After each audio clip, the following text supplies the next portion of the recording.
Hello and welcome back to another episode of This Round is on Me.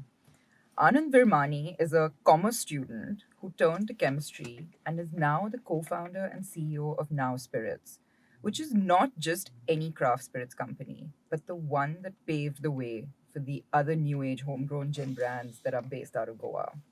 Join us after a quick break where we'll be talking to Anand about exactly how he went about kickstarting this revolution. Previously on Varta Lab.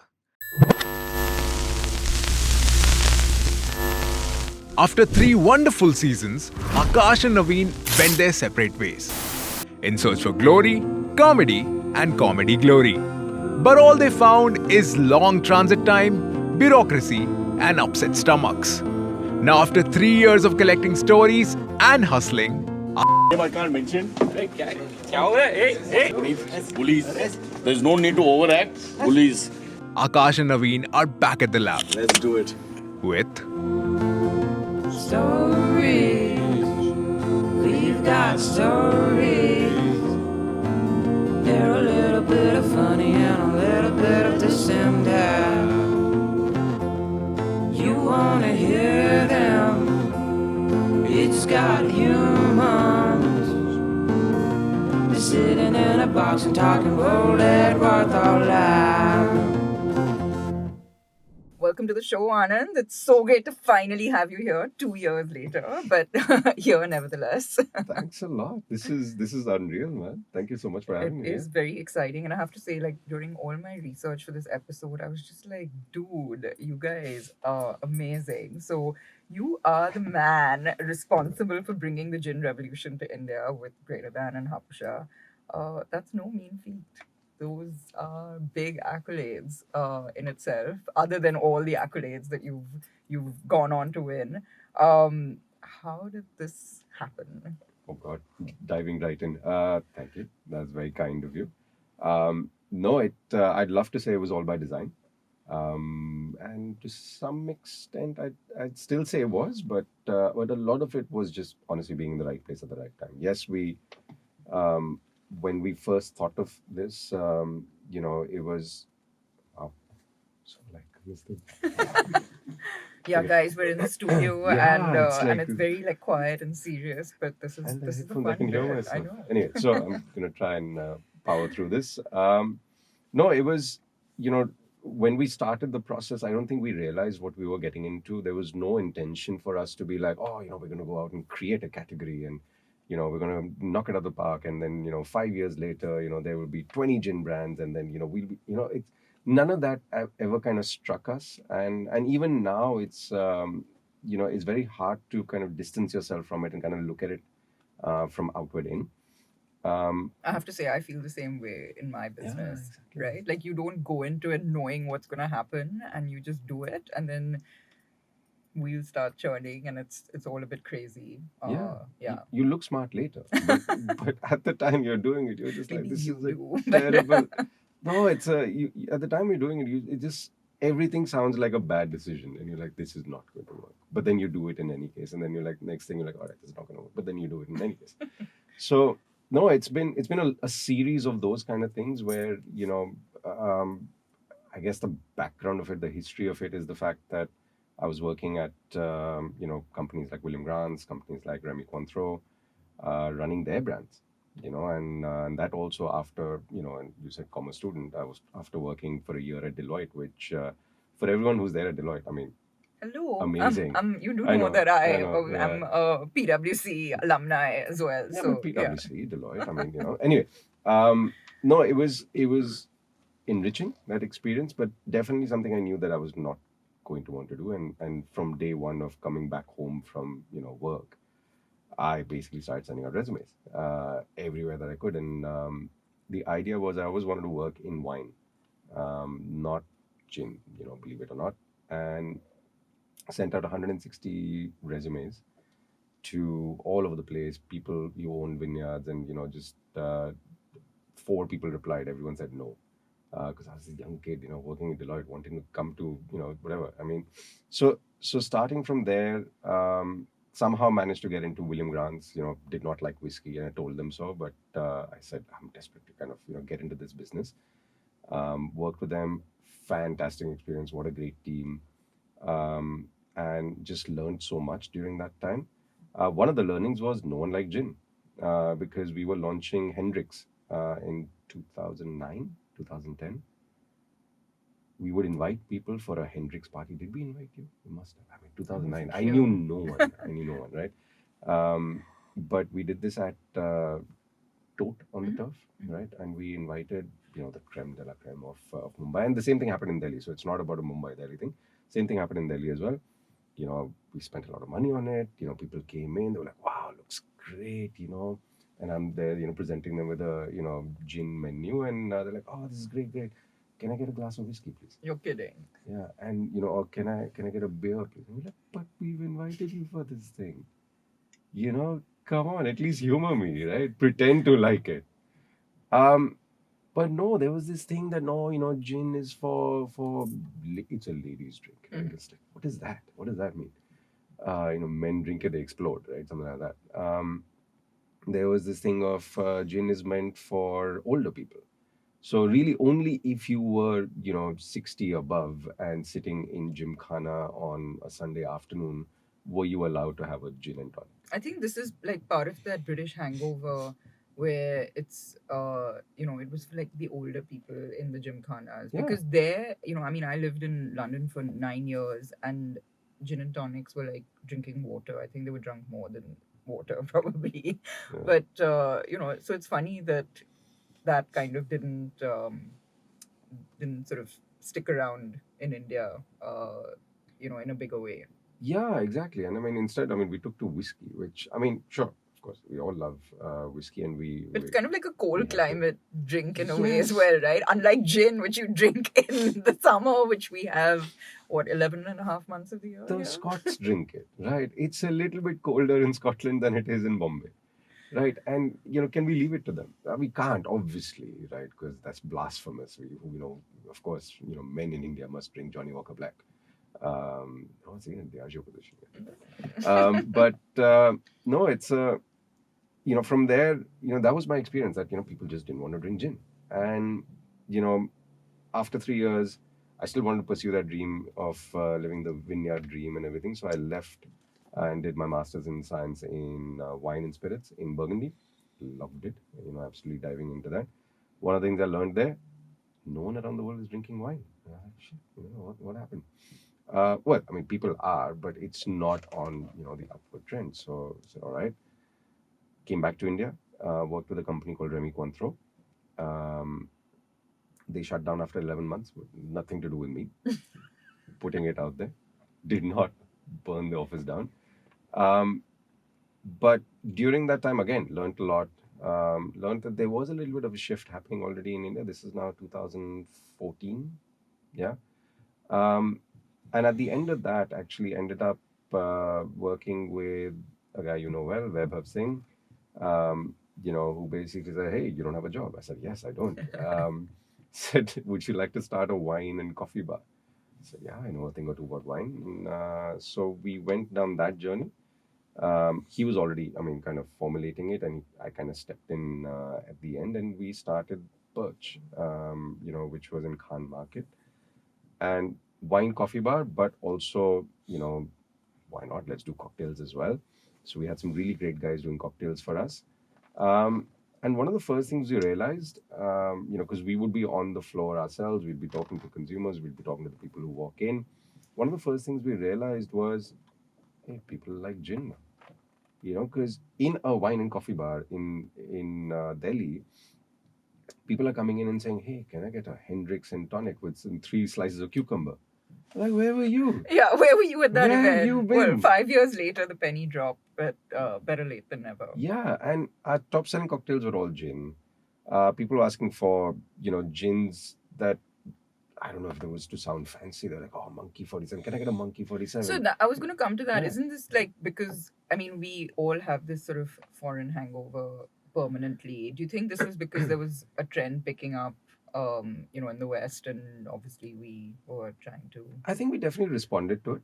I think deep down we all knew gin was great. But we had to kind of have that opinion validated to say, Yeah, actually, people in Spain are going gaga over gin. This is 2014, so they definitely were. Singapore, London, Hong Kong, wherever you traveled, you basically were surrounded by gin bars, and you're suddenly going like, all right, gin should be okay to drink. That's a man drinking it. That's an under 60-year-old drinking it. It seems fine. They're not exploding. It's okay. So, I think that's probably what triggered it, but it's not the entire reason, right? I mean, people gin and tonic, right? Gin and tonic. India has such a rich history with gin and tonic. The fact that it was invented in India is something that most people still don't know. Now they do because everyone's listening to this podcast. But the fact that gin and tonic came from here was actually great because I mean it was a drink created for this environment as opposed to whiskey neat or 2 drops of water in there. That's not for this environment. So I think that made a lot of sense to people, and suddenly they started realizing, hey, this is fresher and doesn't it's not as overwhelming as some of the peated single malts, etc. Which again, nothing against peated single malts, guys, but yeah, I think people just started realizing that they could do a lot more with it. Bartenders started realizing that hey, we can actually use this in so many things. Even in 2011, 2012, when a bar called PCO started in Delhi, suddenly you could walk in there and get an old fashioned which no one had heard of before, a whiskey sour which no one had heard of before, and a Negroni, or It's so strange to hear you saying that, which no one had heard before, because today, like, it just goes to show how the bar scene's evolved in India, which we'll come to. But I mean, I guess there was sort of a major shift that was happening around that time. yeah, definitely. And I think again that this is part and parcel of being in the right place at the right time. That when we saw this at Perch, that hey, people are coming in, our first reaction was can't be. It had gotten so drilled in that listen, no one drinks gin. You're like maybe this is a Khan market thing in Delhi. So we started asking around, and we started asking some of our friends in the business, and they said, hey, you know what, you're right. In social, in summer house, those kind of places where, it's not necessarily the cream of, the city going in, but, young, fun loving, people who you look at. Um, yeah, everyone's drinking gin apparently, and people are, there's definitely like this undercurrent where people are like, oh, what gin do you have? And then, as a bar owner, you have to be like, I have Blue Ribbon, Oh, God. and then I have these couple of imported brands which are, I mean, Gordon's, Beefeater, Tanqueray.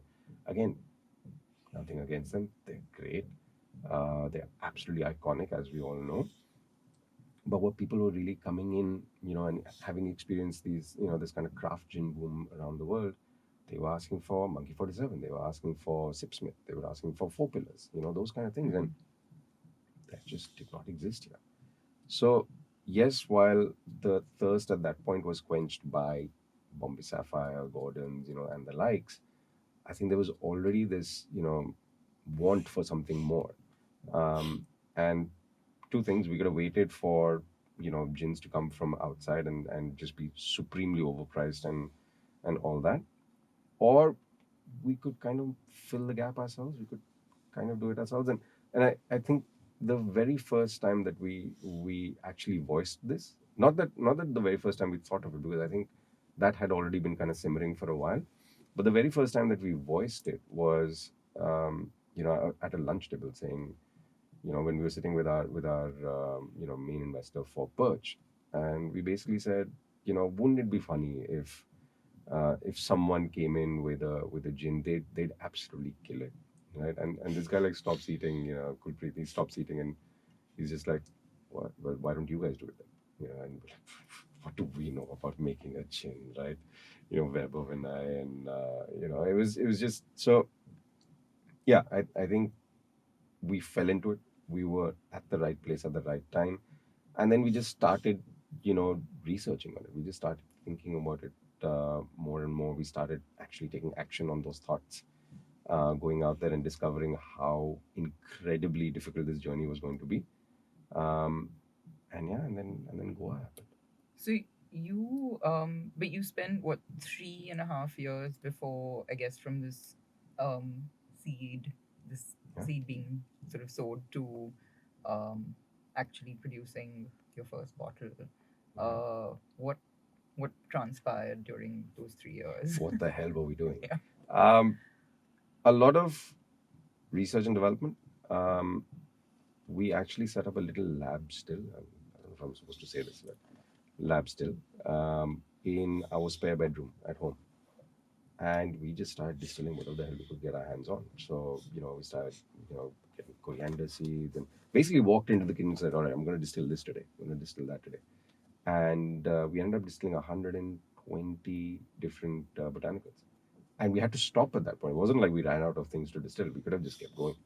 But we literally had to stop to be like, listen, enough is enough. If you haven't found the right flavors here, we're not going to find it at all.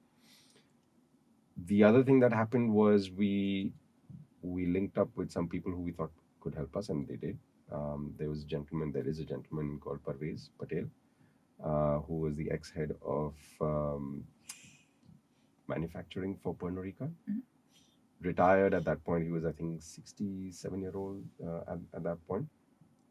And I called him up because I kind of knew him, and I called him and I said, Parvez, I have this idea. I'm gonna make gin, and small volume, but great. It's gonna be great. It's gonna be the best. And I was expecting this. Oh, that sounds like no. Absolutely shot me down. Absolutely, like, wrecked my dreams at that point. Saying, "What's wrong with you? Why are you wasting your time?" This, and I was like, "But it was good." So anyway, put down the phone. Next day, he sends me an email saying, "Anand, actually, I've slept on it, and maybe it's me coming from my Pernod Ricard kind of background, and it just doesn't seem like a risk. But for you, you don't have to commit to millions of cases. You can commit to doing 500 cases or 5,000 cases, and that's fine." I said, "Yeah, exactly. That's what I was trying to say." He's like, "Yeah, all right, I'll help. Let me know." So we basically went on a road trip around the country, meeting manufacturers, distillers. The idea was someone will make it for us, right? And we just have to find the right someone who has the right equipment and the right expertise, and they will make it for us, and we will sell it. Even at that point, we didn't realize we were going to have to make it ourselves, because very quickly it was evident that no one wanted anything to do with us because we were small fry. People entertained us because they were like, "Oh, Parvez is coming, right? So big business is coming our way." And then I'd sit down in front of them. And they'd be like, "Who's this kid? What does he want?" And they'd be like, "All right, so how many cases?" So of course, Parvez is there, so they would show us around the entire factory. Be like, "Oh, look how big our units are, and look how big this tank is." Like, right. And then they'd sit us down in the big conference room, and we'd get tea and biscuits and all those things. And the first question would be, "All right, so how many cases are you going to sell in?" Like, "All right, we're looking at about maybe 7,000 cases. If we can make that happen." I'm like, "All right, oh, that sounds good. So 7,000 cases a day." No, Yeah. 7,000 a year. It's like, it and Wow. you saw that shift, and this is not a one-off thing, right? This happened every single place we went. Same thing on repeat, where just the color would drop, and they'd be like, "I have an important meeting somewhere else," and they'd just leave, right? And they're like, "Why did we waste the time?" And we're also like, we tried telling you it was craft gin. So while doing that, we finally chanced upon someone in Pune who said, "Oh, okay, all right, maybe sure, I can give you some space, but you'll have to build, and you'll have to do that, and you'll apply for permission." And we're like, "All right, this is the most positive kind of thing that we've actually got. So He fine, didn't say no. Yeah, in he the didn't say first no, and instance, he was still around to say bye to us. So it was, wow, it's a step up. So we're like, "All right, great, let's do this." So we were actually very keen on starting it off in Pune, and Parvez more than me, because Parvez lives in Pune. So probably something to do with that. But we said, "Hey, we still have a couple of meetings lined up in Goa, which was supposed to be right after Pune. So fine, we're convinced on Pune, but let's just go see what Goa has to offer." And we landed up in Goa, and it was terrible. Because we had a couple of meetings lined up, and I don't know if they're listening to this, but they were not good. and you immediately saw red flags and like, no, can't work with these people. And went back to the room, that night saying, all right, I guess, Pune it is. Um, but I said, all right, let's just do some, cold calls. So I just picked up the phone, started calling up a couple of people, Googled it, call up this one person, and I said, hey, we'd like to speak to you about making a gin. He's like, all right, what craft gin? What? Okay, come see me when you're next in Goa. I'm like, by the way, I'm in Goa. I'm here for today. Can I come tomorrow? He's like, what? Okay, my son will call you. All right. 20 minutes later, the son calls me saying, what do you guys want to do?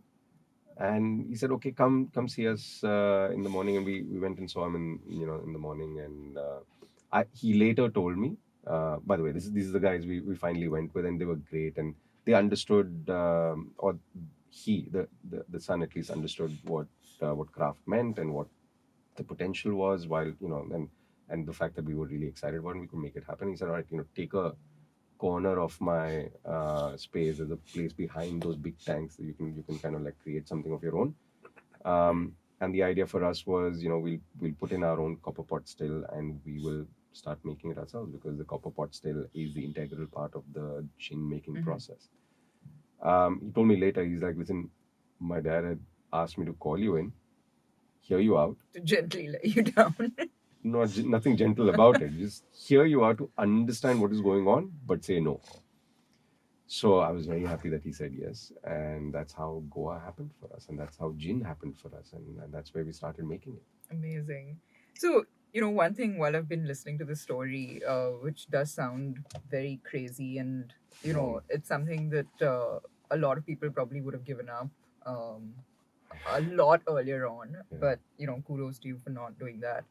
Uh, what is craft gin? Oh, good. All right. The question.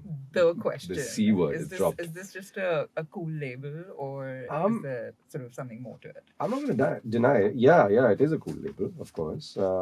But is it fact or fiction? I think that's the bit that's hard to decipher, hard to differentiate. There's no one who's giving out craft certificates, right? No one comes in and says, all right, your craft. You can now say your craft. No, everyone can say their craft. And what is craft at the end of the day? It's not a science, right? It's not doing the same thing on repeat and expecting the same consistent results. Craft is a little bit of magic, I guess. I think that's the only real way to describe it. And you can only really claim it if others claim it for you, if others give that title to you. Because you can say your craft, and you can be a multi-billion-dollar company, and you can harp on about, hey, we're craft. But people will be like, no, you're not, man. And that's fine. I think when you say craft, people expect, one, a really good product, right? That goes without saying. People really expect a really good product. They expect a story that is original and authentic. I think that authenticity is a major thing in craft.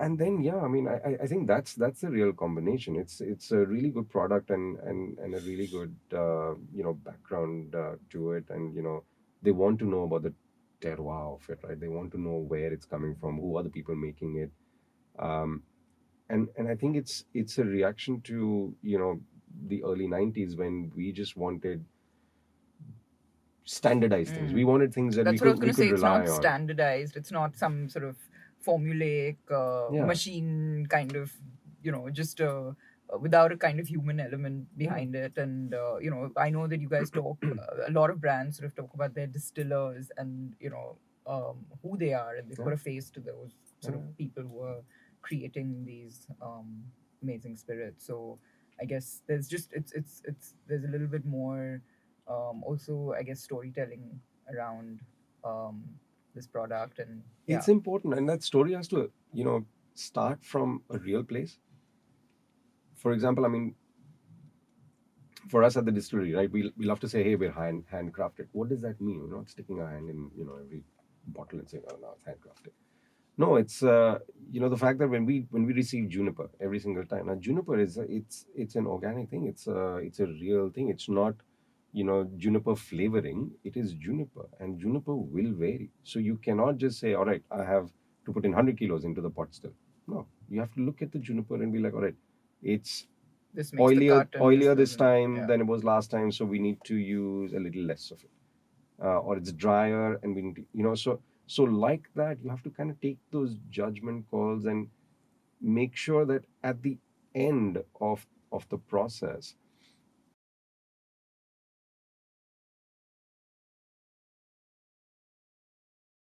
in front of you, as opposed to I'm targeting the same flavor that I sent out last week. Yes, sure, of course, because you expect the basic proportions to be the same, but that tweaking, that is the difference between craft and science. So you kind of led this you know crazy explosion that is now happening in the gin market. And I think that there are 15 new gins coming out of Goa. And it's what is with this explosion? I mean, I have to say, like, literally every week I get approached by a different brand saying, hey, why don't you list us? And I'm like, oh, I don't have space on the menu anymore for any more gins, god damn it. So, what is happening? And, I have to say that as a restaurateur, of course, I am one filter for what goes on the menu. But at the same time, the idea is that it has to be a consumer-driven experience as well as what I may or may not like. And, it's not entirely for me to say, oh, this one is better than this one. It's so much about personal taste, right? So there are so many gins coming out. How does someone navigate this space? It's very simple. Ours is the best. But that's what everyone says as well, right? So, Exactly. I think that's the beauty of it. You're right. It's very, there's nothing objective about it. You can't, yes, you can try putting points to it, but it's very objective. You might hate a gin that the other person likes, and that's fine. I think what's happened with this explosion is that people are seeing that, hey, it didn't fail. It didn't blow up in our faces. So the guys who first headed off in this direction are still standing, are still surviving, and people are like, hey, that's not bad. I don't mind getting a pot still myself, and it seems easy enough. So I think the same thing that happened with craft beer a couple of years ago, when you had a couple of kind of mavericks who went in there, changed the policy a little bit, and showed everyone else that, hey, it's possible to do it. Everyone would, I mean, people working in Deloitte would have just been like, yes, this is what I'm going to do. Right? I'm going to quit my job and start a craft beer of my own. But it's a lot harder than it looks. And I think people are finding that out. But it's also not impossible. This everything you're saying just echoes our experience as well. And to the outsider, it almost seems too easy. And and of course it's not. And I see this happen with the restaurants as well, where people are like, oh, I can get a chef from here, I can rent a space from here, and hey, like, hallelujah, whatever, It's the magic formula. we've got a home run, right? Yeah. And of course it isn't that. So is it really sort of, what is it that what is it that brands are seeing as being that simple? Like, what is it that really makes it unique for you versus everything else that's out there? See, we've had a lot of people come to us and say, hey, can you make this gin for me? Kind of And- like how you went to the others in a way before. Yeah, exactly. And when we set it up, we said we are going to be those people. We are going to help other people, figure this out and do this for them. And actually, we did. So Rahul, who started Stranger and Sons, when we were setting up, Rahul and I were talking, and he's like, listen, I'm trying to import this gin. I'm going to try and make it there. I'd rather we make it here. Can you make it for us? And I was like, yeah, sure. We can. So we were on that we were on that path already. And then he came and saw the setup we had. He's like, all right, maybe I could do this myself, and that's how that started. And that's how they also started in Goa. Because it's fine. I mean, if this is possible in Goa, it's definitely possible in another part of Goa. So we were always keen to kind of help people along, and that was great. We ended up finally making another gin for an importer in the US. This thing called gin GG, and that was great. But as soon as we did that, we realized it's a hell of a lot of work to do, not just our own but someone else's. Was just ridiculous. And at that point we said, all right, maybe we won't do more of these. I think let's cap it to this. So there's definitely a lot of people who come in and they're like, can we just handle the marketing side of it? And there's been enough people who've come in and said, hey, we'll actually set it up. We'll set it up. We'll do it. And the fact that it's happened in Goa is because there's enough people now doing it that okay, there must be a framework there. You can trust that there is a framework there. So let's kind of jump onto that bandwagon. And it's not a bad thing. I think it's a great thing. There's places like the US, places like the UK. UK, is crazy. It's like crazy number of you gins. walk 500 meters and there's another local gin there. And you're like, know. But that's the thing. I think there's definitely space, and already people ask us that, oh, is it saturated the market? Like, there's only 15, right? The UK, 2014, I remember. There were 2008 is when Sip Smith launched, which really sparked off the craft gin revolution. So that was one. 2014, there were about 100 gin brands. 100, right? This is just the UK. Just the UK. And people are saying, oh, it's so saturated. How can you keep track of, exactly, restaurateurs being like, where do I fit these gins, right? And at that point, the UK gin market was valued at 750 million pounds. And people are like, wow, okay, this is gin peak, right? Cannot grow anymore, cannot fit more brands in. Fast forward to 2018, 750 brands. Crazy. In the UK, with a total value of gin in the UK touching 3 billion pounds. Wow. And it's still growing. The first year of the pandemic was, gin was one of the highest growing segments in supermarkets. So coming back to the consumer, I mean those are some crazy numbers, and how someone can really navigate this, whether you go into a restaurant or you go into a retail store and you have to pick one. Yeah. Does it at the end of the day come back to pricing and who's got the bigger sort of marketing and branding budget to shout louder? I don't think so as yet. I think that's one of the things that's happened in India, and it gets talked about is, oh, you're not allowed to advertise. Yeah, thank God we're not allowed to advertise, because craft would just not survive. Because you'd have the big guys just come and throw lots of money on TV ads and billboards, and then everyone else gets crowded out. So it's great that we're not allowed to advertise. It's great that we have restaurants and bars that encourage certain brands, and it's great that it's not the same gin menu in every single restaurant that you walk into, because then that's the fun part of it. What are the gins that go with maybe Indian food versus Italian food? That will start to emerge. Those kind of pockets will start to emerge. Things like Gin Explorers Club and India Cocktail Week, where you as a consumer can walk in and experience each one, is great. And that's going to influence your decision making when you walk into a store at the end of the day to buy a bottle and decide on what's my favorite gin.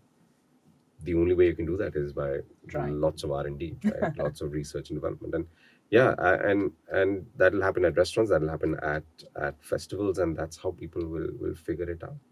You touched on advertising, and I was going to sort of talk about that because surrogate advertising is what is now where we're headed because of regulatory issues around showing sort of, I guess, the liquid and people drinking, right? And for those of you unfamiliar with the concept, surrogate advertising is a strategy of advertising a product that cannot be advertised openly, right? And alcohol. And how are you kind of, of course, yes, consumer experiences through restaurants, festivals, events that you do yourself is one way of getting people to try the product and know about the product. But how are brands like you, and I know a lot of the bigger alcohol companies have, I guess, surrogate products, right? Like the non-alcoholic products that sort of are used as corollaries Yeah. to this. So how is a business like yours handling this? We're ignoring it, entirely ignoring it, because we don't have the wherewithal, we don't have the budgets, and really there's no clear understanding of what surrogates are and what they're supposed to be. About a year and a half ago, I think, during one of those IPLs, not this one, the previous one, there were suddenly lots of surrogates of brands you'd never heard before, saying, "Hey, club soda," and music CDs and those kind of things. And there was a big, crackdown on that, to say, all right, this is clearly eyewash, guys. This is not a music CD. This doesn't exist. So there are norms that have in place, and they were kind of brought back to the light to say, hey, if you are an actual surrogate, you can't just say you can't just have a hollow shell and say it's a surrogate. It has to be an actual business, right? And possibly the biggest one was Kingfisher, right? Airlines. Calendar. Calendar, but the airline, Yeah. actually, that Kingfisher airline, right? That's an actual business. So that's potentially an actual, surrogate. That's an actual business. But surrogate, As opposed to the calendar. as opposed to the calendar, right? So the surrogate is actually a surrogate is actually meant to be an existing business that has a revenue stream of its own. I'm forgetting, I think it's either 2 crores or 5 crores is what the revenue stream that the surrogate must generate in itself. So a lot of the bigger brands are even finding ways around that by saying, hey, here's music CDs. So we've produced 2 crores worth of music CDs, and we've gone out and bought it. So that's kind of like the way around it. But for us, we are never going to do that. We are never going to. Well, I just said never, right? We're going to look back at this On the 5 years record. later. Not in the near future. Not that I can see it making sense. That we will go out and create a surrogate, because we're happy doing small, beautiful things, such as the dinner tonight at Mac Street. Very exciting. I'm looking forward to that. Will it sounds like it really comes down to brand building for you then, and that allowing the product to speak for itself, and word of mouth being your biggest sort of marketing, I guess, in a way, right? But how did you go about creating that brand? Greater Than is an extremely strong brand. I mean, I think what people that's sort of the first thing that comes to, and I'm not just saying this because you're sitting here, but it is something that comes to, it's the first name that comes to people's lips when you think of Indian homegrown craft gin. And and I think that happened even before Hapusha, because obviously I think with Hapusha you went overseas before you really went big in India. Is that fair to say? Or No, not we really? just, Or was it because Greater Than was the first one of the two? I think we had limited bandwidth. So actually, we formulated the recipe for Hapusha before, but we were very aware that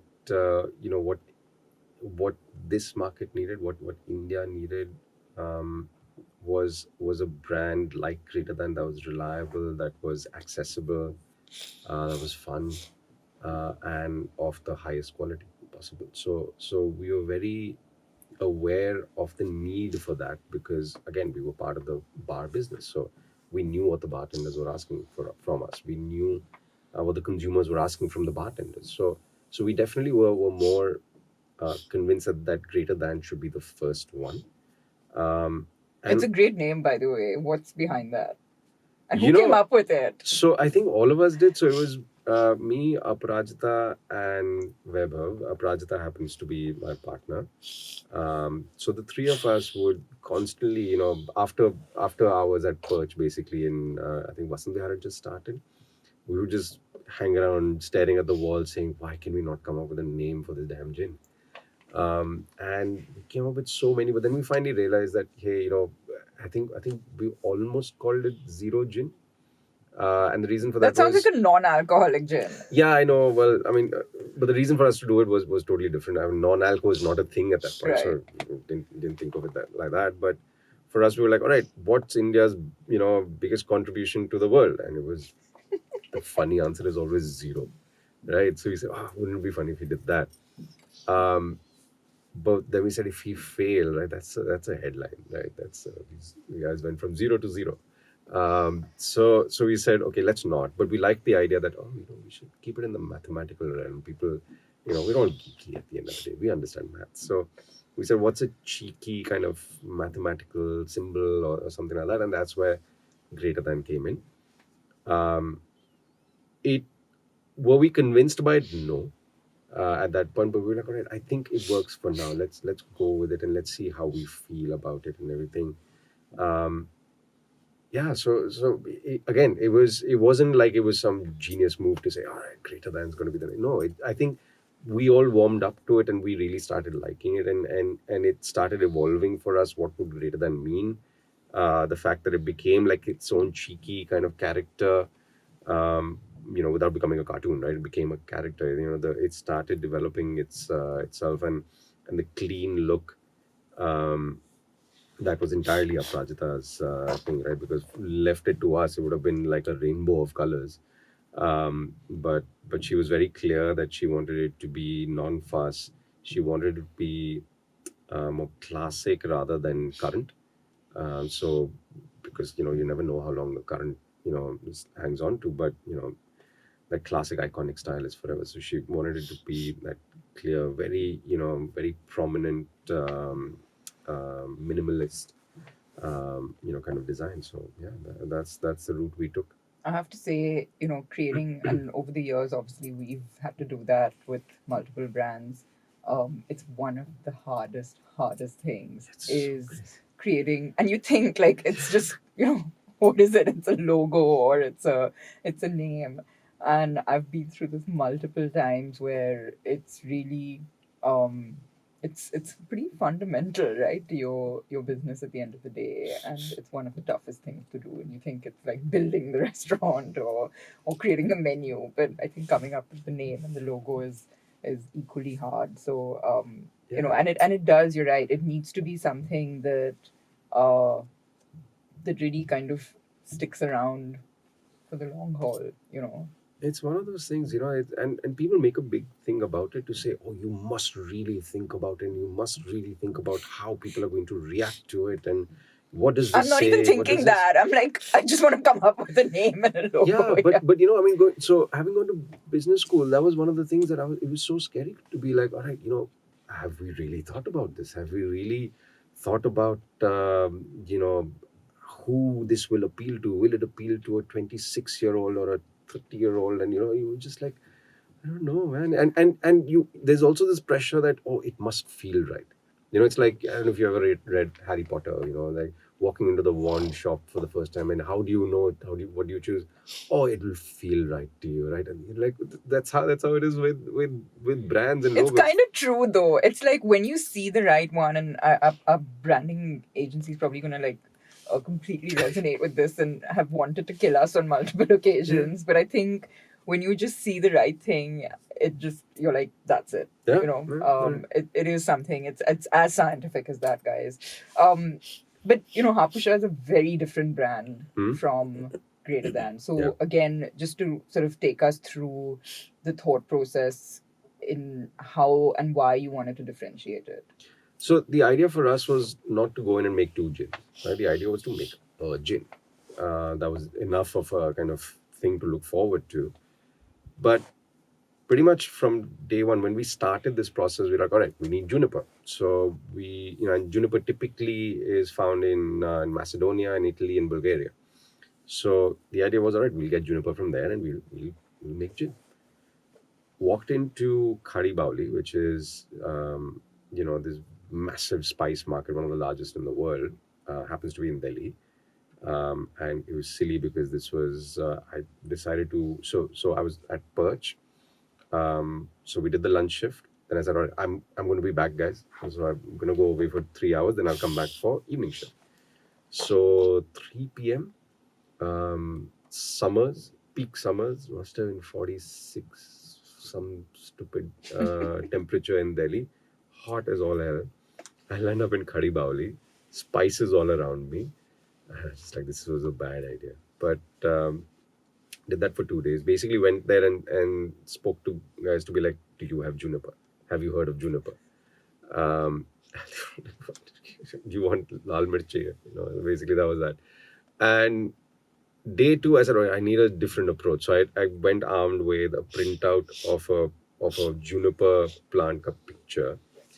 And I basically went around showing this to people, and then finally went to this guy who's sitting in like a shop this size, or this size, very, very small. Hole in the wall, I think is how you describe it. And I looked at this guy, I'm like, there's no way he's going to say yes. But I showed him the picture, and he was kind of leaning back on his chair. That's all there was in the store. It was like a chair and a table, right? That's all It's there was like, room this is for. not going to, he's not going to. So he, I showed him the picture, and he's like, acha, okay. He leans back, pulls out this one drawer, and in that, a couple of things roll down, and he picks up a couple of things, and he's like, here, is this it? Like, kind of looks like juniper. It's the closer I've gotten. It looks like juniper. I was like, what is this called? He's like, ye juniper, I don't know what the hell you're saying. It's called hapusha. I was like, oh, all right, interesting. No, again, this sounds like one of those moments you're like, all right, I knew it from as soon as no, I didn't. I did not even think twice about that moment until much, much later, when I was really racking, my brain, and we were all like, what can we call it? What can we call it? What can we call it? Hey, it's called hapusha, by the way. You could just call the bottle hapusha. So that, again, it sounds great in retrospect, but when we discovered this juniper, and he said, hey, it grows in the mountains, it grows in Himalayas, and So what did he have it for? Like, what did he happen to have it for? So he said the only guys who come and take it are the Ayurveda guys. So they use it to extract the oil, and they use the juniper oil. They use quite a lot of it in Ayurveda. Later discovered it's also used a lot for flavoring tobacco. So those are the two big uses, commercial uses. Otherwise, if you go up to the mountains, it's typically, they burn a lot of juniper, the bush, the wood, and all that, and it's meant to be more as a cleansing kind of a thing. If so like that. That's where it started from, and we got this juniper, and we said, hey, it looks like juniper. Took it to the UK, showed it to a couple of people. They're like, yeah, that's juniper. That's fine. You can make a gin with it. They made a gin with it. Yeah, that's good. So when we started actually experimenting with that juniper on our lab, still we're like, wow, this is very different, right? Will this make a classic London dry gin? No, because it's very, very flavorful, very bold. I'm going to pause you there and Yeah, just say, can you explain the difference between a classic London dry and... It's a good pause. Classic London dry is fairly clean. So if you have a greater than, if you have a Tanqueray, very clean juniper flavors. So the typical gin flavors when you think of, but not overwhelming, right? So it's light on either the citrus or the floral side, or sometimes even the spice side. But typically very clean. You can make a very clean martini with it. You can make gin and tonics with it. All the classics. So not like super flavor forward, basically. Not super flavor forward. And there's also something about you can't add sugar, right? Or is that... So that's that. Yes. That is London dry gin. Yeah. Dry does not mean sukha because it's liquid at the end of the day. But dry means that there's no sugar added like to wine, it. yeah. Correct. Yeah, exactly. Like wine. London does not mean that it has to be made in London, because there's only 3, maybe 4 London dry gins that are still made in London. It just means that the style originated from London. And to be able to make that, you need to start with neutral spirit. We start with the wheat-based neutral spirit at 96% ABV. It's really, really high. You need to have actual botanicals. You cannot just throw in flavoring or essences even, or even oils. You cannot just do that. You need a copper pot still, which is the traditional way of doing it. And after distillation, you cannot add any flavoring or any sugar. So you cannot do that. So that's what a classic is. And hapusha in that sense is also a classic because it follows all of those that format. But it's very flavorful, and if it's very aromatic, and if you went away thinking, oh, I'm going to have a nice clean um, you know gin, you would not get that with Hapusha, which happens to be more of a contemporary gin. So gins like Monkey 47, gins like St. George, all of these are very flavorful, very bold, and they have a very distinct character. Yeah. Which is why, I think Monkey 47 is called a Schwarzwald dry gin. I always Yeah, muck yeah, this yeah. up. And for us as well, we decided to go down that route saying, hey, technically it's a London dry gin because of the way it's made. But London dry gin, you expect it to be a little more subdued, a little more neutral, a little more, classic, neat, clean. Whereas this one's a little bit bold, and we like to say there's a mountain in the bottle. So it's a mountain of flavor. So let's call it something else. Let's prep the consumer for what they're about to experience. So that's where we got into calling it a Himalayan dry gin, which also was lots of R&D, because we almost called it other things. I'm not gonna get into it. We almost called it a Calcutta dry gin as well, which was For another day. another day. Yeah. Or for drinks tonight.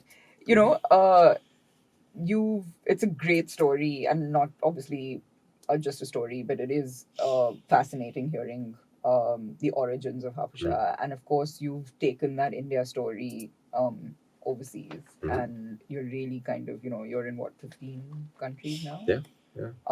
Amazing. And I think the most recent sort of feather in your hat was Australia, where I was recently. Yes.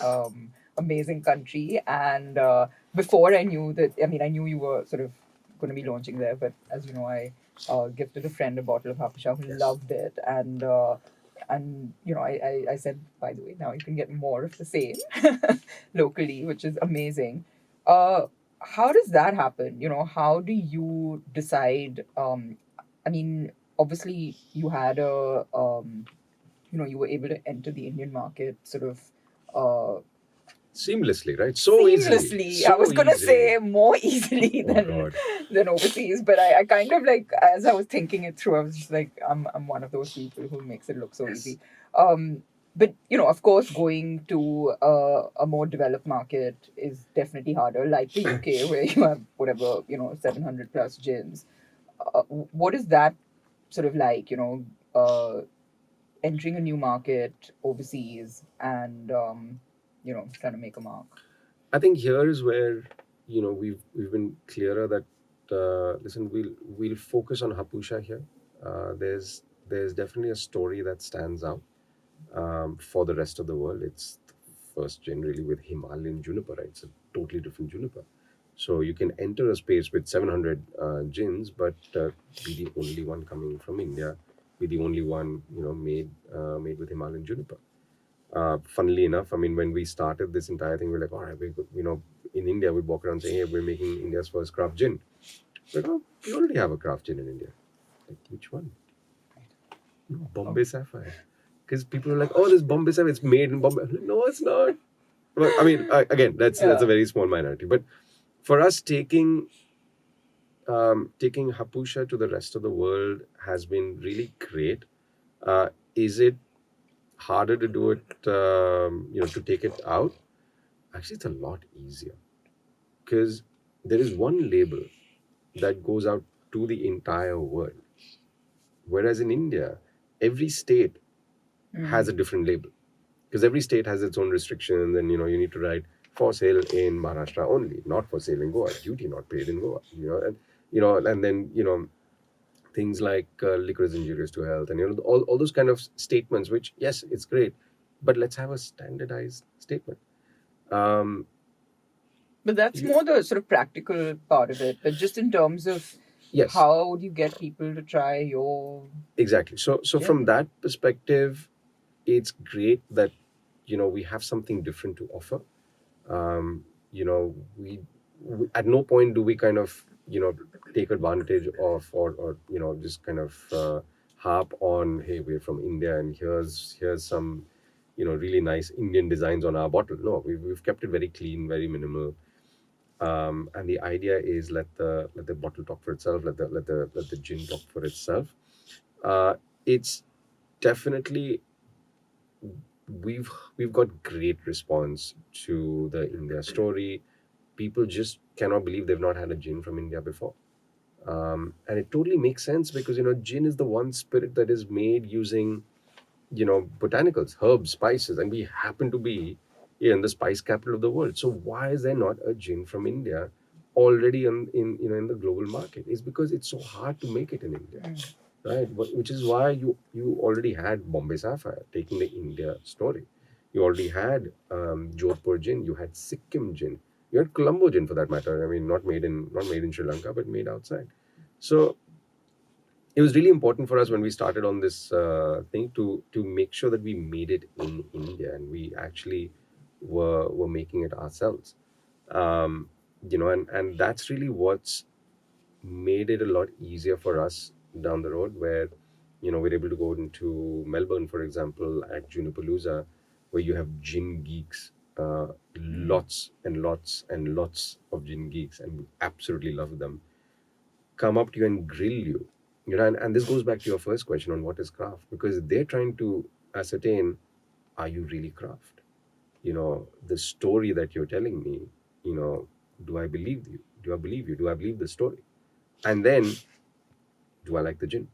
Right? So those things need to line up. And I think You can't make it up. you can't make it up. And slowly but surely that's starting to line up for us in the 15 plus countries that we're in now. And we've had some really surprising standouts for us. So for example, Norway became our very first gin market. How did that happen, right? Italy is a big market for us. The UK, of course. The US, of course. Australia is just now kicking off. Singapore has been great. Hungary, right? Hungary, I think when these distributor kind of came up to us, they're like, all right, okay, interesting, gin. And we started telling him, the story, and part of the story is, hey, we've got a copper pot still from Hungary, from a little city called Miskolc. And he's like, Miskolc? And they loved it. They took it. They took our gin and they absolutely run with it. It's great. So it's been surprising, but it's been absolutely wonderful. It's amazing. I remember when we met actually at Berlin. Berlin, BCB, Con- yeah. and it was amazing. I mean, I was just wandering around getting drunk, but it was amazing to see, a brand, a homegrown Indian brand. Very proud to see that out I think at there. that point I was still walking around with the greater than bottles in my backpack, if I remember think correctly. so, I yes. was just like kind of taking it out at Pissed Off the Monkey. I Place. remember that actually. You're right. Yeah. I think Keshav was there, and I was just like literally putting it into the cap. Be like, here, Keshav, try this. Gotta do what you gotta do. Yeah, guerrilla marketing.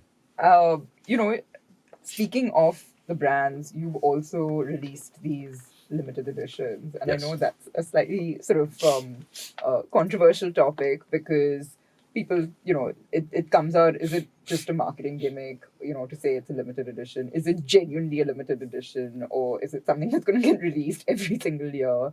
Kind of not making it that collectible, but you've released, Broken Bat, Yeah.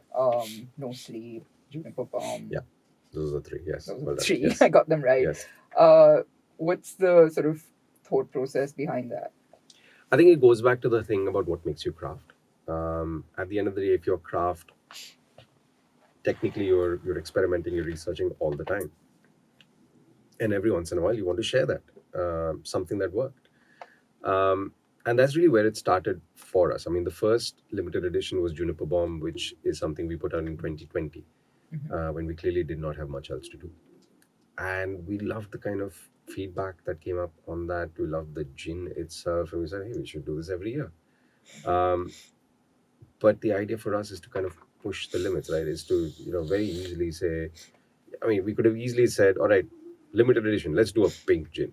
And of course, we know pink gin is going to fly off the shelf. So easy bet to make, let's do that.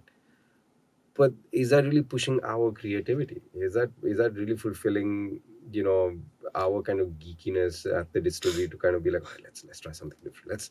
Let's try throwing that into this, and that's the kind of fun that we love kind of having at the distillery. Well, I know and you very threw delicious. that into gin. Into gin. Yeah, I'm pointing at my coffee Coffee mug, cup, so it's sleepy out. Yeah. Well, yeah, and the very first one we did was called Juniper Bomb, which stemmed from a mistake.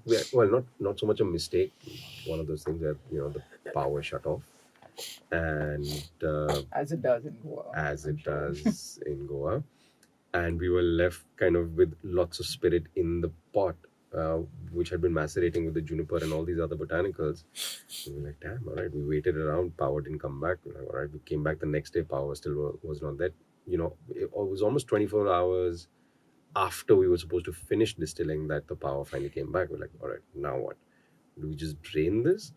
Or do we just distill it and see what happens? We distilled it, and what we got was great, like super aromatic, super junipery, and we're like, all right, interesting. But that was early days for us. That was, we distilled it because we're like, all right, it'll give us distilling practice. So that was early days for us, but we kind of put that down in the notebook and said, all right, someday we'll come back to this. And in 2020, when we had a lot of time on our hands, we came back to it and we said, all right, let's launch it as a limited edition. Let's see what it does. So that's how Juniper Bomb came about. People loved it. We loved it. But was it like a one-time thing? As in, even if you bring it back later, like, is it something that, and I'm asking as, maybe a lot of gin geeks do, Yeah, that is sure. it something that, you could, like, I got my hands on a bottle of Juniper Bomb and it's... Maybe, yeah. I mean, we keep getting pressured a lot, specifically for Juniper Bomb, more than anything else. Juniper Bomb is one that there was definitely some niche loyalty on, including ourselves. So I don't know if you know Hansel Vaz in they run this couple of shops in Goa. And he's Fanny. And he's Fanny. He does lots of things. And when we launched Juniper Bomb, he said, I'm going to buy 50 cases of this and I'm not going to sell them. Like, what do you mean you're not going to? He's like, I'm going to release them, year by year. Like, all right, that sounds like a silly idea, Hansel, but sure, you do what you want. And now I'm calling him And saying, can I get my hands Can on I get a case, please? He's like, of your own gin. You're like, yeah, please. Because we don't have it. Yeah. So yeah, great move, Hansel. But yeah, it's meant to be limited. Yeah, it's meant to be limited. If we do bring it back, we'll try and maybe bring it back in another shape or form. But the whole idea is it's meant to be a limited experience. It's not a gimmick to kind of get you to the store and buy it now. If not, it's not not car salesman. Buy it now, otherwise you'll never get it. It sounds like it's a way for you guys to have fun. And, I know with Broken Bat, you've used old cricket bats. Yeah. That sounds crazy and cool. And you're bringing a little bit back of that whole whiskey process to gin. And, Exactly. it sounds basically like a lot of fun that you're having with gin. And that's the idea, right? I mean, that's what keeps it fun for us. That's what we love to do at the at the distillery as well. I mean, it started off as a joke. Broken Bat started off as a joke. We said, all right, let's do a cask aged gin, and then we're like, all right, yeah, but India doesn't really have a tradition of cask making, so we'll have to import the casks and all of that. Who wants to get into that? So we kind of said, all right, let's look around, let's see what what wood is around us, and maybe we can age it in that. And as a joke, of course, I said, wouldn't it be funny if it was cricket bats? And I love cricket, right? I'm a little cricket crazy. I said, wouldn't it be funny if we actually aged it with Kashmir wood or cricket, like an actual cricket bat? So we experimented. We ordered a cricket bat, shaved it, so the outside bits are gone, took off the handle, broke it up into little bits, put it in our oven at home. Sid, who's my co-distiller, had his oven at home, and we loved the smells that came off it. Like, this could be good. And we put it in a big jar with 3 liters of gin, greater than, and we let it be for about a month and a half, 2 months, and it became great. It became a cask aged gin that was golden, that was woody, almost a little bit smoky as well. And we're like, did we just crack this, right? I remember taking it to Aparajita, being like, you are not going to believe it. Remember that cricket, idea, that cricket bat thing that I was saying, try this. And she tried it, and up till the point that she sipped, she was like, no, it's stupid, right? Stupid idea. Oh, my God, that's good. Well, genius move launching it around T20 World Cup. So Again, we wanted to launch it in August, but it just things got delayed. okay, so not supply so chain. genius then. Exactly. See, this is what I'm saying. It looks so well scripted. And we're just scurrying around. Literally, I mean, we tried sending it ahead to Melbourne so that by the time we got there, it'll be there, but we just could not make it in time. And we ended up just with, 6 bottles that we literally hand carried with us into Australia. And, to everyone, we said, all right, this is now, you can now pre-order it instead of being able to sell it. We're like, here, you can taste it here and you can pre-order it. But you can also order Hapusha and that you can just walk away with. So, there's so much Fun that times. there's so much that seems like we meant to do it and it just is not. But I know we the run with it. feeling. We run I know with the it. feeling. Yeah. Amazing story, and 7 years in, you've just been, you've always been up against the sort of global alcohol giants, but you recently got backed by one of them, which is Diageo. Congratulations again. But was that always the goal? No. I think when you start something, you never know. You never really have an end goal. You just hope it survives for another, month, and then at the end of the month, you hope it survives for another month, and that's really it. If you kind of like lift your head and look up into the horizon, you think, all right, it'll be great if I'm still here 5 years. I love in from now. your by the way, in the company sort of profile that I got, Yeah. it said that you're 7 years old and 7 years older than anyone thought you would be. Yeah. Including us. It's one of those things you learn in business school where the first thing you're told is 90% of businesses fail. Like, all right, great, thanks. I thought that only applied to restaurants, but it's good to know it's not. No, all businesses 90% fail. So you're always thinking, all right, you're going to be the 90%, right? And no, again, we've been super lucky, and we don't know who to thank, but someone out there is to thank, or something out there is to thank. I think 2 years ago, 3 years ago, we actually, of course, we knew that people knew about us. We knew that we'd started to stir up feelings in people, and in some of these bigger brands that started to take notice of what we were doing. And it came to head when there was this event we were doing called Gin Sling in Bangalore, and the Diageo team was there. And and of course, you're setting up your little bar, your greater than bar next to Gordon's and Tanqueray and Beefeater and Monkey 47. So you're like, all right, it's fun. But for the very first time, these guys, I spoke to them, and they're of course lovely, but I spoke to them and they were quite transparent. They're like, listen, great job, you guys are doing great, but we've noticed what you're doing and we're going to come after you. I'm like, what do you mean come after? They're like, no, we're going to drop our prices and we're gonna try and beat you guys to it, compete with you guys, head on. I'm like, oh no. That's not a thing you wanna hear, right? It's not a David Goliath thing where you're like, all right, come on, no, you don't want, you want to be invisible, right? You want to do your thing. You don't want to know that these other guys are looking to come after you, as they said. They did so. Not just them. I mean, there were a couple of brands and a couple of companies that did drop prices and did try and kind of undercut us in a couple of ways. Kind of stepped into our some of our top accounts and said, "Here's free gin," and put up our branding and do this. And we're like, all right, how we can't compete with that. We're not even going to try. So, all right, you just wait out the storm and hope. Again, you're still standing at the end of it, and we were. And in that time, in the year and a half, we'd still managed to grow substantially. I think we'd grown about 85%, from the previous year. So at that point, we got a call saying, hey, we'd like to talk. And it was not from Diageo, it was from someone else, one of the other companies. And we had a really interesting, long drawn conversation. And somewhere towards the end of that conversation, one of the other companies stepped in, and then so we're like, oh, what's And then happening you here? just like pitched one What's against the happening other. here? No, Amazing. we did not, absolutely not. And I'm kidding. and I think we were a little bit heartbroken almost when the first one didn't happen. Because the pandemic kicked off and things just started falling apart in the world, and obviously this discussion kind of went on the back burner.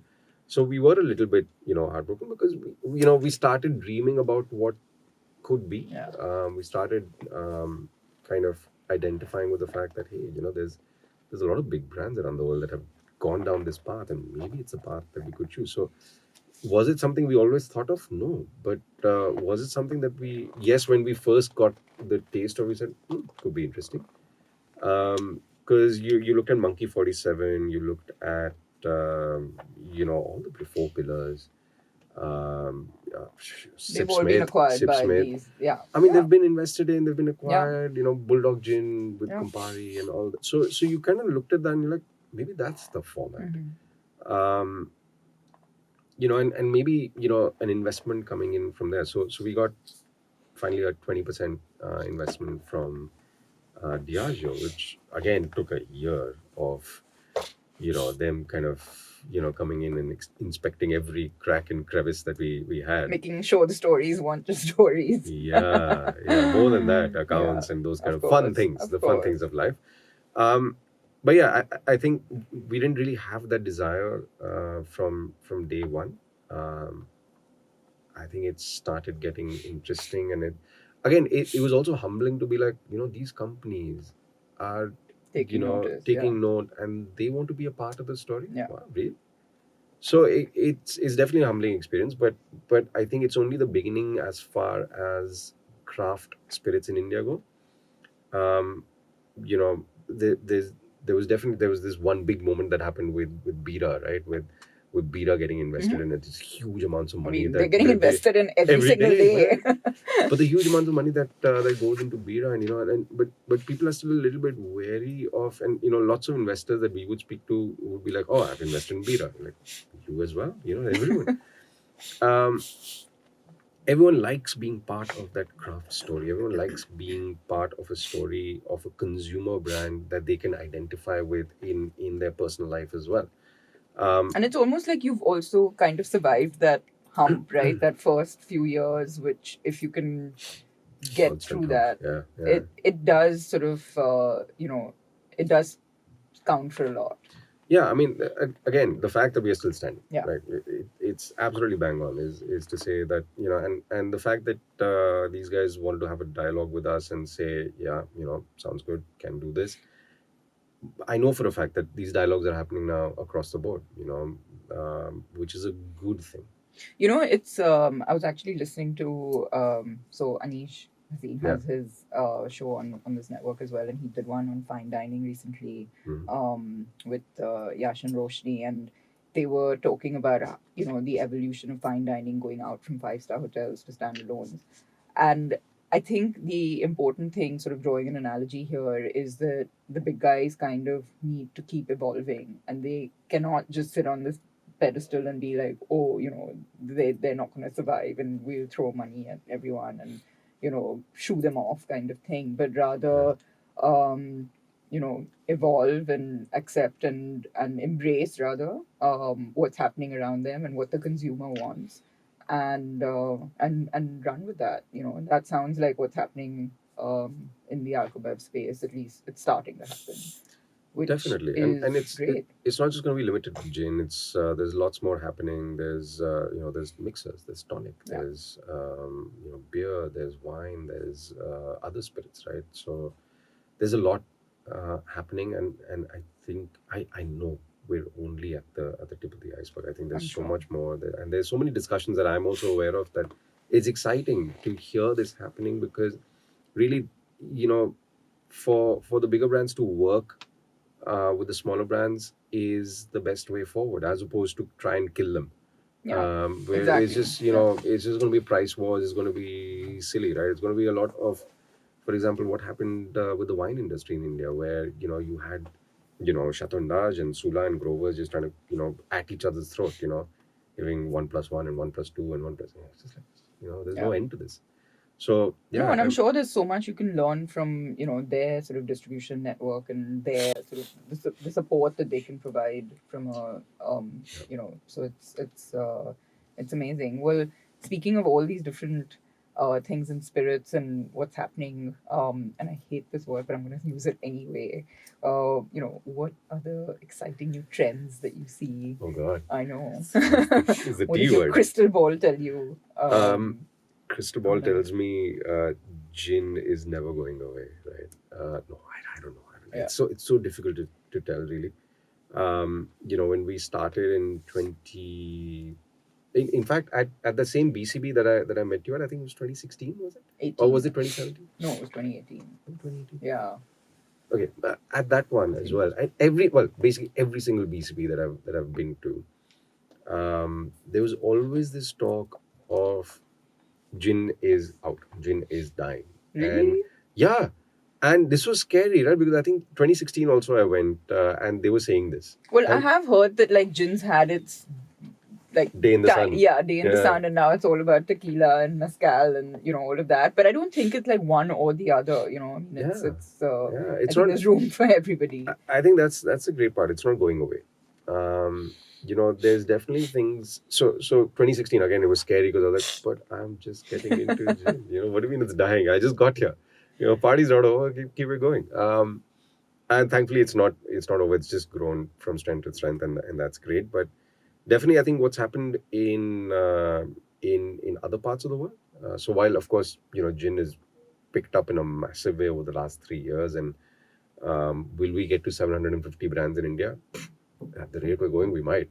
But I don't know. I don't know if that's really sustainable.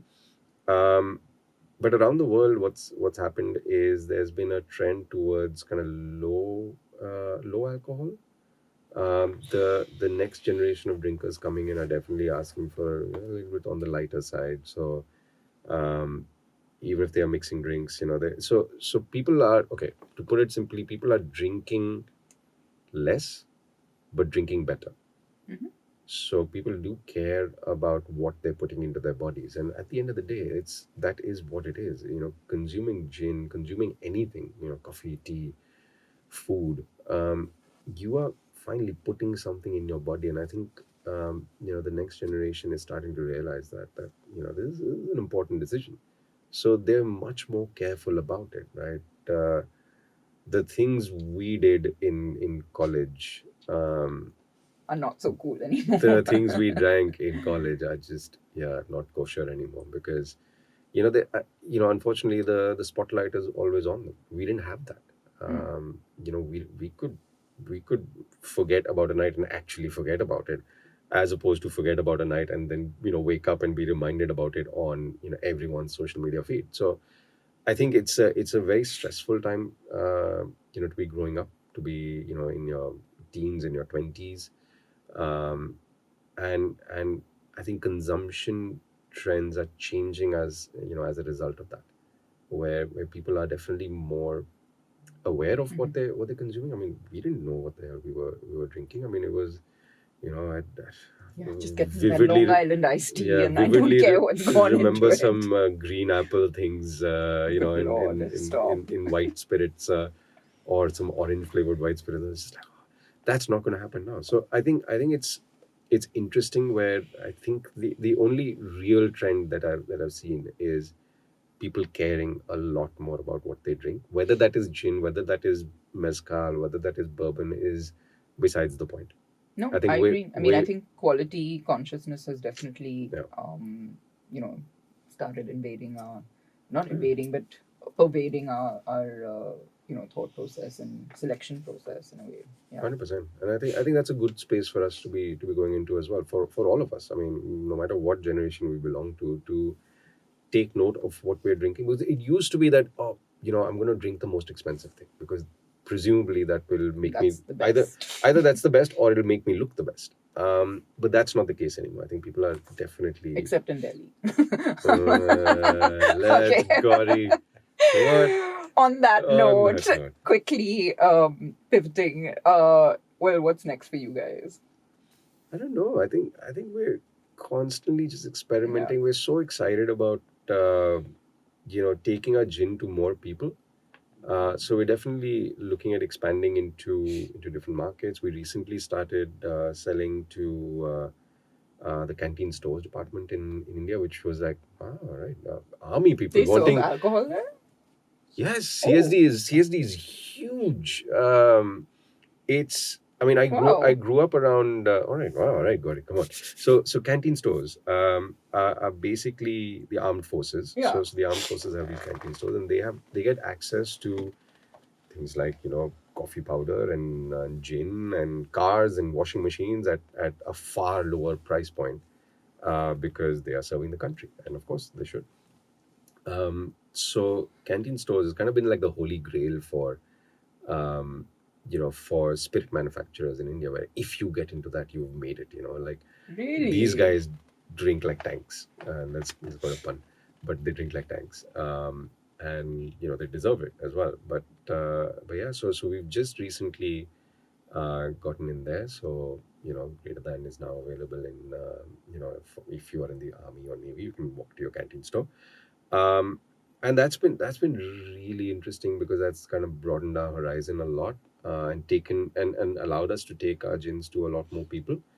And that's really what we're trying to do right now, is trying to be at the right places, exploring markets like the northeast of India, Guwahati, Assam, Shillong. Fantastic markets. You again, when we made a short list of, here are the markets we're gonna reach out to. It's the usual suspects. Yeah. Delhi, Maharashtra, Bangalore, Karnataka as a whole. Goa was the surprise one, huh? By the way, I don't know if you. So 2017, when we went to our distributor in Goa, and we said, "Sir, would you, here's this gin, would you like to?" He's like, "Oh, gin. Who drinks gin?" And he said, "Listen, I've been in this business for the last 20 years. I've been selling gin for the last 15 years, all these imported brands, I know at max you will sell maybe 15, 20 cases a month. So sure, I'll do it because, you've come through a reference, but, it's not really worth the time of my day, but fine, I'll do it because, of this person. Okay, sure. Thank you." For us also, that was fine, because we also never expected Goa to be, that I much don't in think terms of anyone volume. expected Goa to be anything that it Goa is was, today. Goa was so- meant to be King's beer by the beach, and if you're really in the mood for it, a mojito, or a whatever, LIT or whatever. So that was it. That was Goa, and that's how we always expected it to be. And he starts taking our gin and distributing it. And again, remember, he said 20 cases a month, right? So first month he comes back and says, "Hey, I sold 100 cases." Recorded anomaly, right? First month, whatever. In about 3 months' time, he was averaging about 250 cases a month. Recently met up with him, and this month or last month? No, what month are we in? November, yeah. November, we're looking at ending at about 1,500 cases Wow. out of Goa, right? You never expected that. So this whole thing of where is the consumer in the country? They're everywhere. Assam has been massive for us. Pune has been great for us. Calcutta.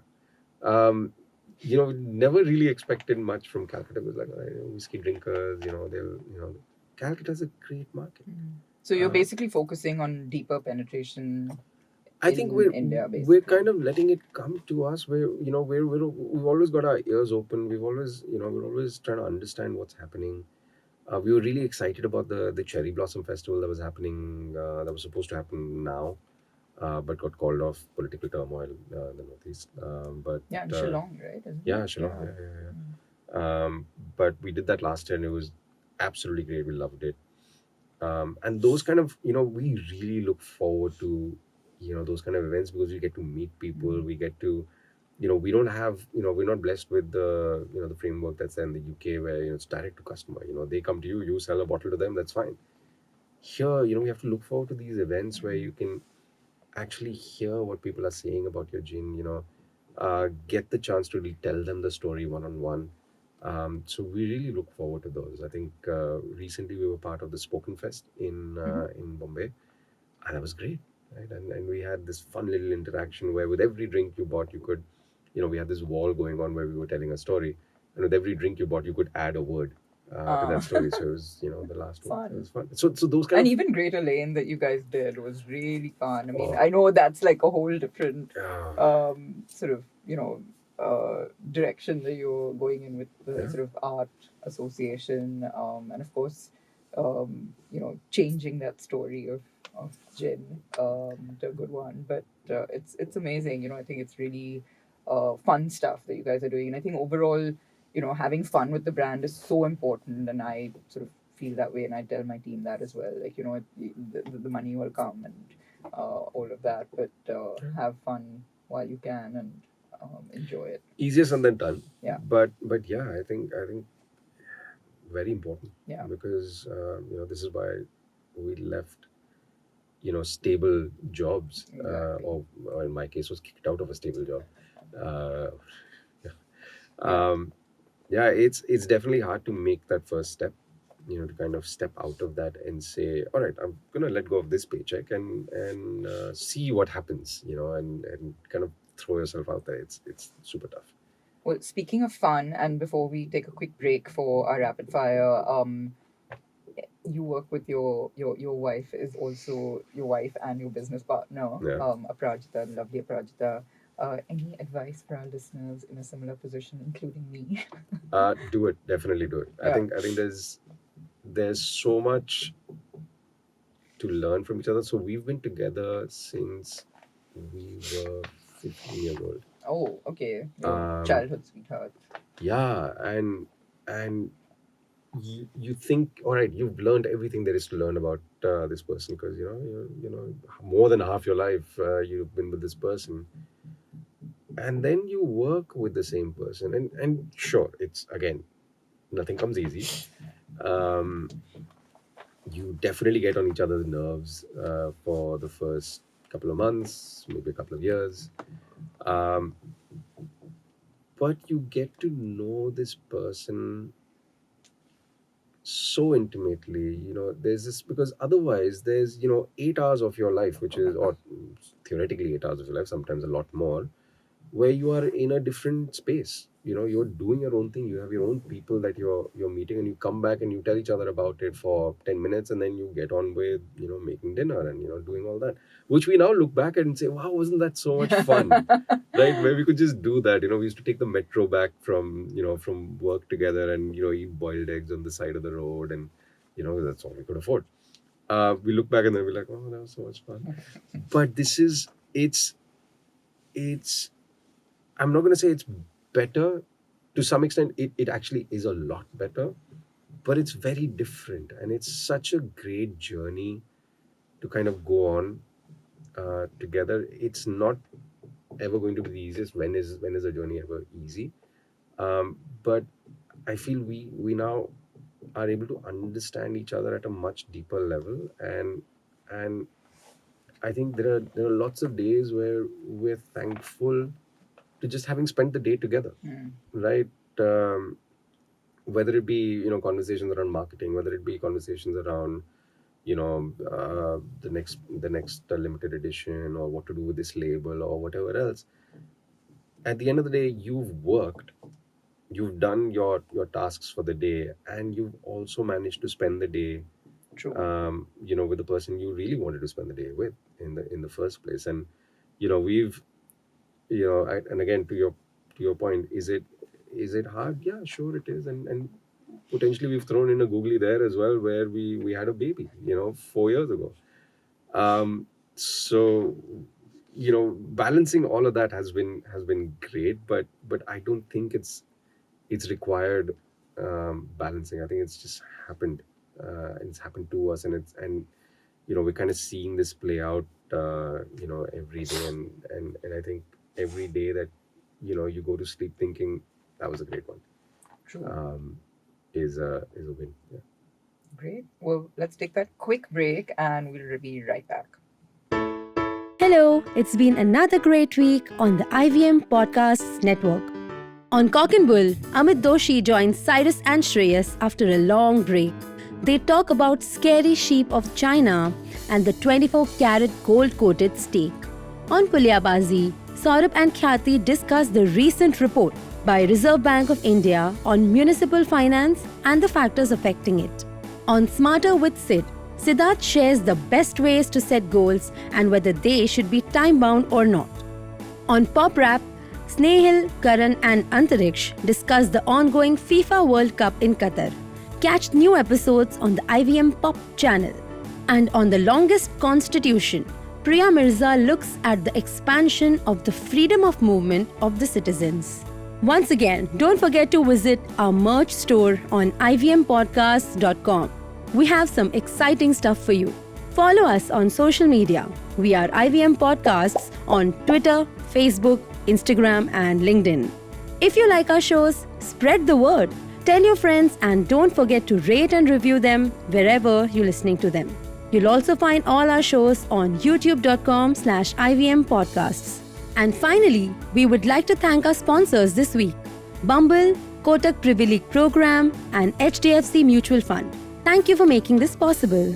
We're back with Anand Virmani and we're going to do a very quick rapid fire. So, this is everything but gin. Anand, what is your... I know nothing. Yes. What's your go-to comfort food? Pasta. Same as my kid. Thank you for not saying khichdi like everybody else. Italian khichdi. It's Italian khichdi, Yeah. yes. If it is overcooked. A great book you've read or podcast, if you listen to them, in the recent past. Am I supposed to say this one? This podcast? No, because I'm not I supposed know to. you haven't heard it, so A great book is Shoe Dog. Yeah, Fantastic, love it. And it made me feel so good about the fact that, even he was clueless, right? Phil Knight was also clueless about, and he did not like Nike in the first place, but great, yeah. what would you say is the best investment you've made in your journey? Ooh. I think I've never made financial investments. I think it's more about investing in time, and I think I meant that. Like, I meant, as in what have you kind of, I think people, and again, I mean, obviously, I already spoke about time spent at home, time spent with Aparajita, time spent with Amartya, our child, but I think the team that we have is fantastic. I absolutely love them to bits.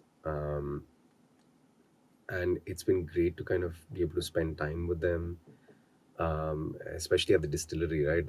Having got to spend a lot of time with the distillers that are here now. One distiller, unfortunately, we lost last year in a tragic accident. But that also made me realize that bit is absolutely invaluable, is spending time with these people and being a part of their journey. Because you think that, it's never as simple as, shit, this is supposed to be rapid fire. It's never as simple as just hiring people and paying them to do their work and expecting work. No, you spend time with these people and they become part of your family, and it sounds like a cliche, but it's true. Yeah, they're family. very true. Who've been your role models or mentors along the way, Ooh. if any?